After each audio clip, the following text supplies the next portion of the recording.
My name is ColdRuss, and today we'll be getting back into the book read sessions. I hope you enjoyed my last book review for Into the Pit. And did you see Universal Tournament video? That was pretty pog. If you don't remember where we left off, Oswald, our main protagonist, was getting fucking stomped on. And now they're watching some sort of movie. It was about a farm with talking animals, and he had watched it before, but he watched it again because really, what else did he have to do? At recess, kids stood around tossing a ball back and forth, talking about what they were going to do over the summer. I'm going to football camp. I'm going to basketball camp. I'm going to hang out at my neighborhood pool. I'm going to stay at my grandparents in Florida. Oswald sat on the bench and listened. For him, there were no camps and no pool memberships and no chits because there was no money. And so he drew pictures, played his old video games that he already beaten 1,000 times, and maybe go to the library. If Ben was there, still here, it would be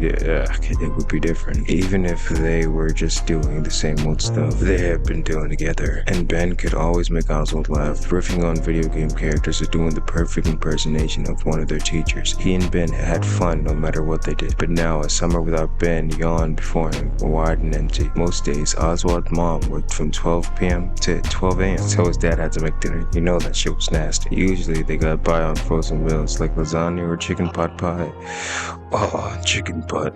Or on cold cuts of potato salad from the snack space deli that were still good enough to eat, but not good enough to sell. When Dad cooked, it was usually things that you required boiling water. While Dad got their dinner ready, Oswald's job was to feed Jinx, their very spoiled black cat. Oswald often thought that he used about the same amount of skill to open Jinx's can of stinky cat food, and his dad used his dinner preparation. Tonight, Oswald and Dad were sitting down to plates of blue box mac and cheese and some canned corn his dad had zapped in the microwave. It was very yellow. You know, I was thinking, Dad said, squirting ketchup onto his macaroni and cheese. Why did he do that? Oswald wondered. I know you're old enough to stay home by yourself, but I don't think the idea of hanging up the whole day while your mom and I are at work. I was thinking that you could ride into town. In the morning, I could drop you off at the library. You could read, surf the net. Oswald couldn't let that slide. I'm sorry, can't let that slide. Nobody says surf the net anymore, Dad. They do now, because I said it. Dad forked up some macaroni anyways. I thought you could hang out in the library in the morning. When you get hungry, you could head over to Jeff's Pizzas for a slice and soda. And I could pick you up there once my shift is over at 3. Oswald considered for a moment. Jeff's Pizza was kind of weird. It wasn't dirty exactly, but it was run down. The vinyl on the booth seats have been repaired with duct tape, and the plastic letters have fallen off, so it says pepperoni and A.M. burger. It was clear that Jeff's Pizza used to be something bigger and better than it is now. There's a ton of unused floor space and a lot of the unused electrical outlets in the base of the walls. Also, the far wall, it was a small stage, even though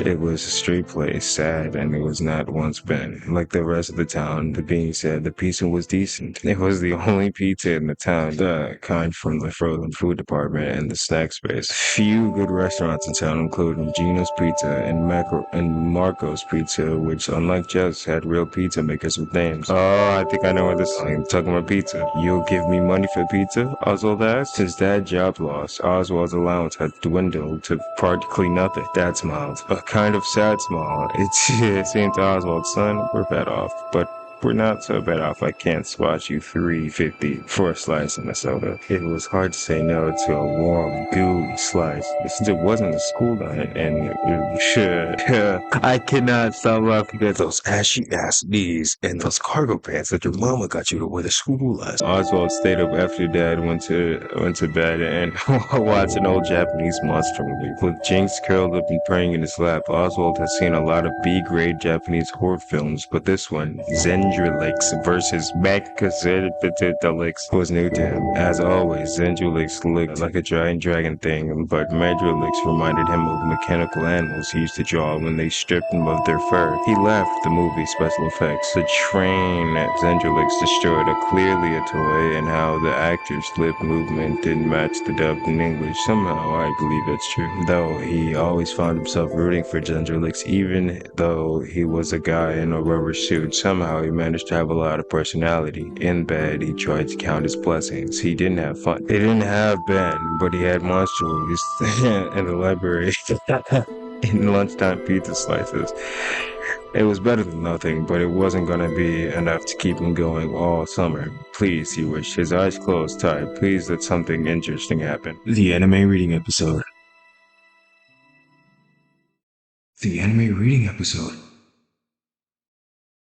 Oswald woke up to the smell of coffee and bacon. The coffee he could do without, but the bacon smelled amazing. Breakfast meant time with his mom, often the only time he got with her until the weekend. After one necessary stop, he hurried down to the hall to the kitchen. Well, look at that. My sixth grader has risen. Mom was standing over the stove in a fuzzy pink bathrobe. Wow, gosh, her blonde hair pulled back in a ponytail. Oh, yum. Those pancakes? Huh. Hi, Mom. She opened her arms. I demand a morning hug. Oswald sounded like it annoyed him, but he went over and hugged her. I cannot wait for these characters to be dead.